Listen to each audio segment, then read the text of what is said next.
Blogs as an internet tool are deepening. They are no longer just textual accounts organized by date. They are hyperlinked, multimedia, interactive, viral, networked, and global. Blogs are one of the earliest forms of digital social media. In 2001, when the CBC asked journalist and activist Judy Rebick to write an online column, she discovered the power of this new medium. And they asked me to write a column, and I wrote on the war in Kosovo. And I was against the war in Kosovo, and I was probably the only mainstream Western, I guess, journalist that was against it. And I got 200 emails. I was completely stunned by it because I wrote columns all the time, and I never got that kind of mails. I started to think, wow, this would be a really good medium for an alternative newspaper. She traveled across Canada, organizing meetings in every city with young people under 30. And in that trip, I started to get some idea of what I was getting into, because all the young people said, if it's not interactive, we're not interested. Even if you watch the news today, like channels like CBC, CNN, they all regularly have segments where they talk about what's going on their Twitter feeds or what's going on their Facebook feeds. I think Twitter and blogging is a great way, just because we can't always connect to people around the world right away. This is very important in terms of thinking about social media now. The answer I always got, and it was consistent right across the country, was I like to know what other people like me think. I guess the main thing that I use is Twitter, for interviews mostly. Post 9/11, Walter Cronkite noted that the press was not aggressive in fighting for information around the war in Afghanistan. And in 2003, the New York Times acknowledged that their coverage was not as rigorous as it should have been.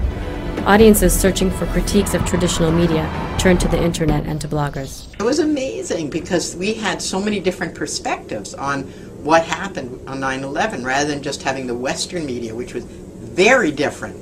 I knew that myself, but also having people translate from other media. And they were just doing that on their own without getting paid, right? But we had an amazing diversity of perspective. Witnesses to the Paris riots, the London bombings, and more recently the Mumbai terrorist attacks shared immediate details with audiences by posting photos, tweets, and cell phone clips to blogs.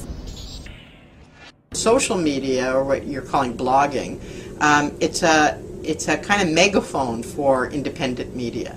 Like the first thing I do when I wake up in the morning now is I look at Twitter. I don't look at the Globe and Mail, I look at Twitter, because then I get stuff from The Guardian, I get stuff from all over the world. Global Voices, a project that harnesses the power of social media, is a community of 200 global citizens who report stories not ordinarily heard in the mainstream. I would like to believe that Global Voices has helped mainstream media learn to trust citizen media a bit more. It was notable last year in June when the Iran election, the post-election demonstrations took place, and journalists were barred from covering Iran, how everybody gravitated to Twitter because that's the only source material they had. And that's what we've been doing for various countries and situations for the past 4 years. And I think the citizen media is also just kind of matured to a point where it's so ubiquitous. I mean, the tools are so easy to use. A lot of people are on Twitter. I mean, sure, it's not everybody, but that has now become a real credible source. And they're also journalists using it. Rising Voices grew out of the Global Voices project and helped to increase participation from remote areas. As technology filters to remote areas, the recognition for multiple voices takes root. We like to talk about, as opposed to the digital divide, we like to talk about the participation gap. I think that one of the rude awakenings that journalism has had, in the last 2 years is that the issue of relevance.